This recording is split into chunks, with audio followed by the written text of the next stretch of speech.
It's the end of 2025, thank goodness. And while it's been quite a good year for cars overall, we should look forward to the good stuff coming in 2026. And believe me, friends, when I tell you that next year we are in for a treat, whether it's petrol, electricity, or a mixture of the two, 2026 is gonna be good for people who like fast cars. Let's get into it. Here's my list of the most exciting performance cars coming in 2026. Okay, first on my list is the Ferrari 849 Testarossa. Maranello's brought the Testarossa name back, and no pressure, guys. The Testarossa is one of the most iconic Ferraris out there, so this has a lot to live up to. What's gonna be in the middle then?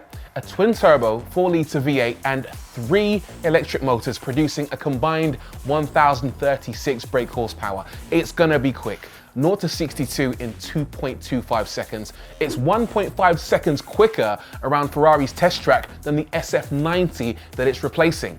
And it's got some magic from the limited edition F80 hypercar built in as well. What do we think of the looks though? I don't mind it.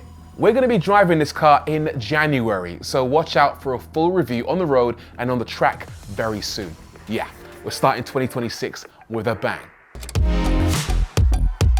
Next up is the BMW M3 and M3 EV. BMW's Neue Klasse design language and architecture is gonna hit the 3 Series soon, and with that will come an M3. Well, 2 M3s. The Neue M3 will be released as either an EV or with a petrol motor under the hood, and that means that buyers can choose their own adventure. The petrol version should use a 3-litre inline-6, no plug-in hybrid, and I'm expecting somewhere just above 500 horsepower for the entry-level version. But the electric version, I mean, that could be any number, couldn't it? The concept car was apparently making 1,300 horsepower from 4 motors. Those are hypercar numbers. Will they really make the EV nearly 2.5 times more powerful than the petrol? I don't know. We'll have to wait and see. Next up, Corvette SUV. Yeah, Corvette SUV. The world has really gone mad. This one's coming, apparently. Chevy are ready to compete with the likes of the Lambo Urus and the Bentley Bentayga. And that makes sense, because that's where the money is, right? So why not? What's it gonna look like? Well, we haven't seen it yet, but there are some renders floating around, some of which look absolutely horrendous.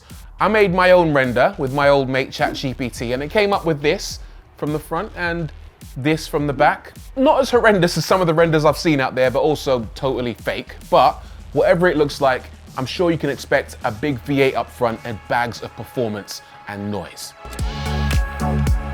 Number 4, Aston Martin Valhalla. Keep an eye out for this car. So you know how the Valkyrie was this mad mid-engine V12 track lunatic, and the DB12 is a kind of sensible road car? If you can call that sensible anyway. The Valhalla is kind of a bridge between those two worlds. Not too extreme and not too tame. It's a hypercar with a bit more usability. Power is going to come from a V8 plug-in hybrid powertrain, making 1,063 brake horsepower, and it looks hot. You won't get much change out of a million, but you'll make the guy in the new Testarossa a little bit nervous at the lights. Very cool. Next up, Audi RS6. Look, you know when an Audi's got RS in the name, you're in for a good time. Big power, big thrills, big numbers. That's RS territory. And the king of the hill when it comes to RS models, for me, has always been the RS6. That's the big dog. So I'm pleased to say there's a new one coming. In fact, not a new one, there's a new 2 coming.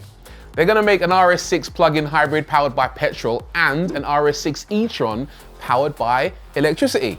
There was a chance that the RS6 would go electric only, but that's not gonna happen. Not yet anyway. Instead, they're gonna give us a choice. That's right, we're gonna get a plug-in hybrid version which uses petrol and electricity alongside a full EV. A bit like what BMW are doing with the M3. The hybrid will probably have a lot more in common with the Porsche Panamera, which we like a lot, and the EV will have a lot in common with the S6 e-tron, which we also like a lot. Sounds like a win-win to me. Right, next up is the Ferrari Elettrica. Yeah, an electric Ferrari.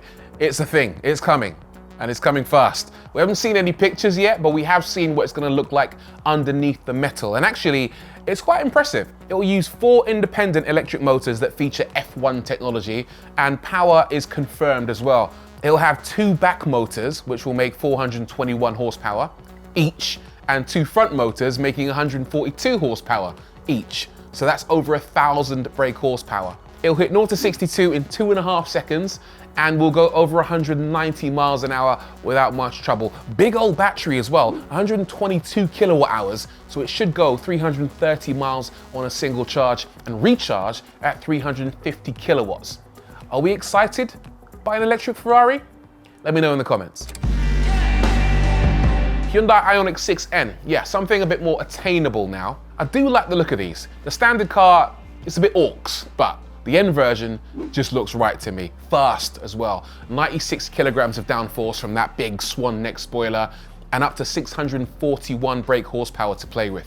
Oh, and it won't cost you anything in petrol. 0 to 62, 3.2 seconds, and there are loads of ways to tailor how the car drives, and it comes with the same virtual gear shifts that made the Ioniq 5N such a laugh. This one is gonna be a banger, trust. Okay, number 8. Jaguar Type 00, the car that launched a million opinion pieces on the internet. The electric Jag Type 00 is going to show its production-ready face in 2026, and I really hope it looks good.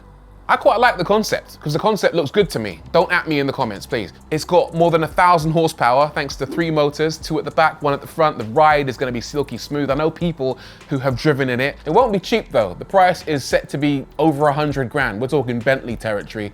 I'll take mine in pink, just to wind people up. Yeah, I'm woke. Good one, Sleepy. Next up is the McLaren W1.